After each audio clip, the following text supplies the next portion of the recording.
Hey guys, what's up? Welcome back. This week I'm going to be talking to you guys about my 32-week pregnancy update.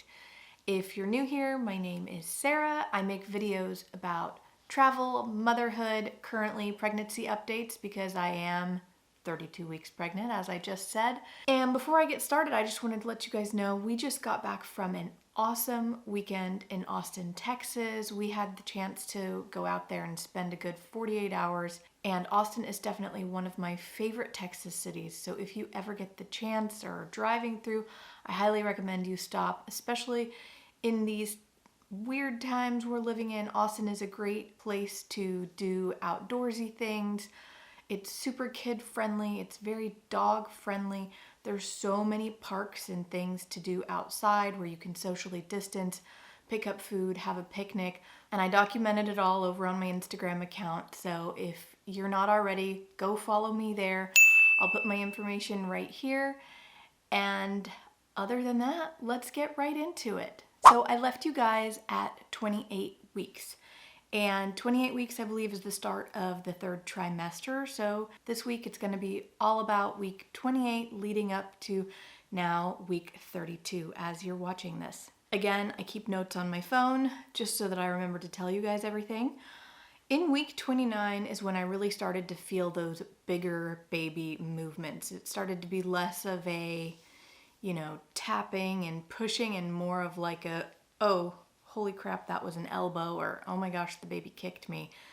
And with the position that the baby is in, which I think is head down, but like elbows are on one side and legs are on the other side, when the baby seems to stretch, it's like I feel it in all areas of my stomach at the same time, which has been really wild because with Sophie, I never felt that. She was literally inside of me like a Swiss Army knife with her butt down and her head and her feet up by her face.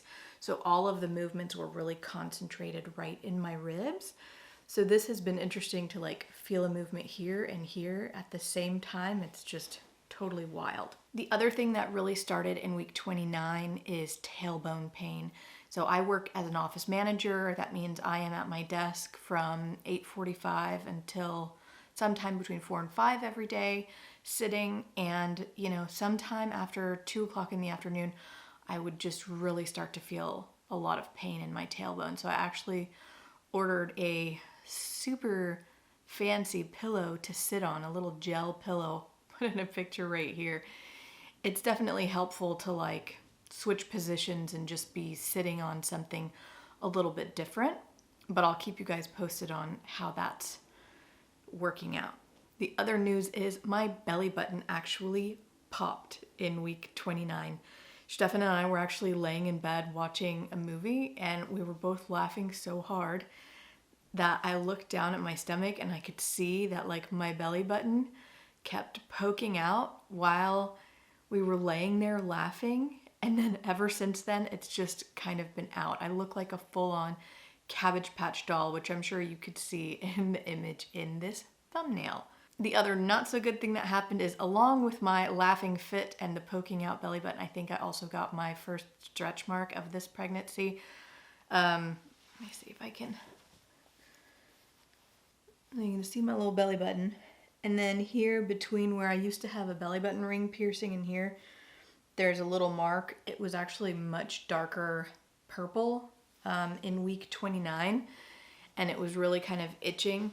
So I've been putting a lot of cream on it, but I think that is just my official first stretch mark of this pregnancy. I know there's going to be more. It's just that first one is always kind of like, ugh, why? I was really hoping I could get through this without 100 more stretch marks, but it is what it is.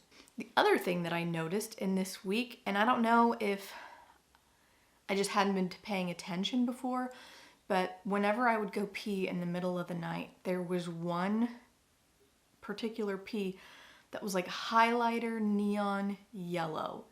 And it freaked me out the first time because it's such a distinct color. And I did some research and it seems to be the prenatals that I'm taking may be causing it. It's just like a way to get some of the excess vitamins out of your system is when you're seeing that color. But I've been taking the same prenatals pretty much this whole time. So if that's really it, I don't know. Let me know in the comments below if you've ever had like neon pee. I'm not, like I said, I'm not worried about it, but it was definitely interesting. So this brings me to week 30. In week 30, I actually had another doctor's appointment.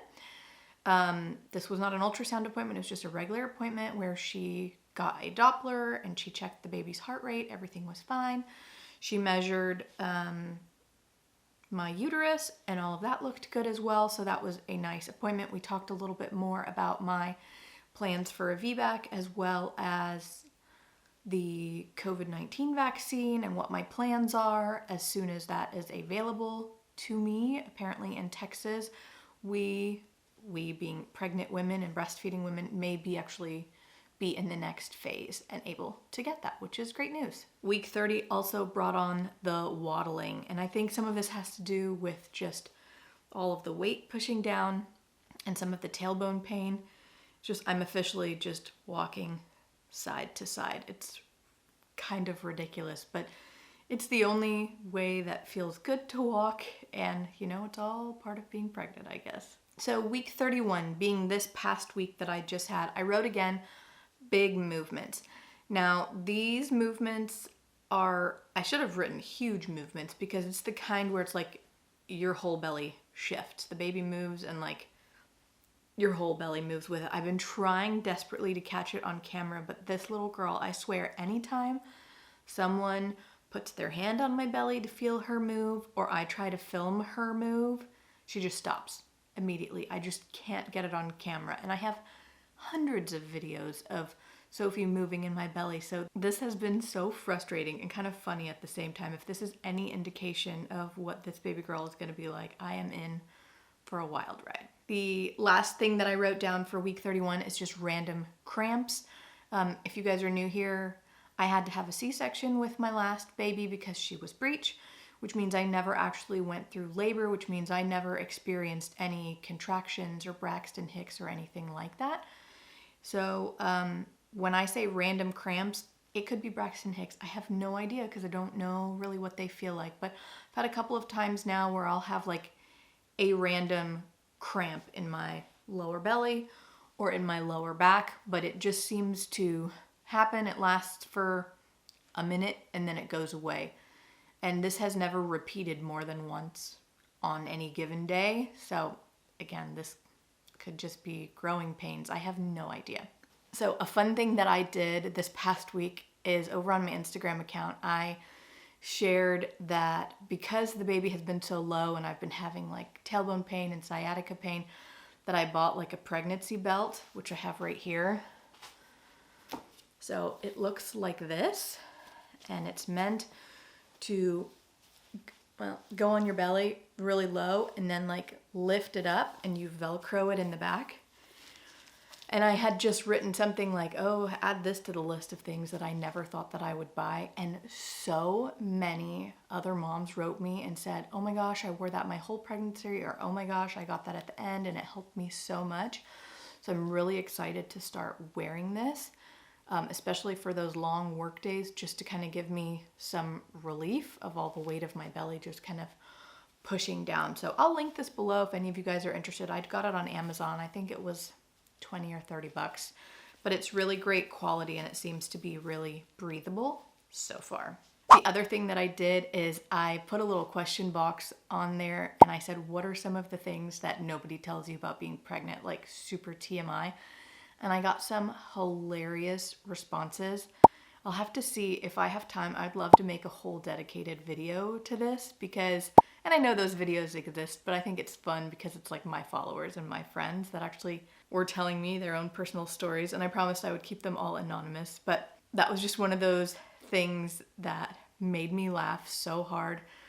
There were so many TMI things about giving birth vaginally that I did not know, as far as like swelling down there and what it looks like down there. It was just absolutely hilarious. It made me feel not more excited to have a natural birth, but like it made me excited to know that I have a group of friends on Instagram that are willing to like go there with me and give me all the dirt on the stuff that I need to know. So this brings me to week 32, and Technically, I'm still at the start of week 32 when we're watching this, but I haven't done this before, but I know a lot of other people do. So I've been using the Bump app, which is really cute. It always shows you like, how big is the baby? And right now it says the baby is as big as a squash, 16.6 inches, 3.75 pounds. 3.75 pounds. That definitely explains the extra pressure that I've been feeling everywhere. That's, you know, if you think about 4 pounds, that's quite a bit to be carrying around with you all the time. It says, your 32-week fetus has probably turned into the head down position or will soon. So they're poised for the trip down the birth canal. Don't worry, you still have more time to mentally prepare for that. So fingers crossed that baby is staying head down. I'll have another ultrasound appointment at 35 weeks, which is probably around the time that I'll be doing my next update. Actually, it'll probably be 36 weeks, but I can let you guys know. And it says, intensity is building in some of the symptoms. Since heartburn and contractions tend to get more noticeable around week 32, but we're guessing you're so excited about baby's arrival that these symptoms aren't slowing you down. I definitely still have heartburn. I've pretty much just resorted to taking an antacid before bed every night just to, you know, save myself from getting up one additional time in the night, because I think we're currently up to 4 or 5 times a night to go pee, which calls for lots of concealer. So this concludes my 32-week pregnancy update. If you guys have any questions, leave them in the comments below, and I'd love it if you'd subscribe and stick around this channel. I have lots more updates to share with you guys, as well as a few other videos as far as like pregnancy essentials, newborn essentials, maybe a baby shower haul, things like that. So I will see you guys next week. Bye!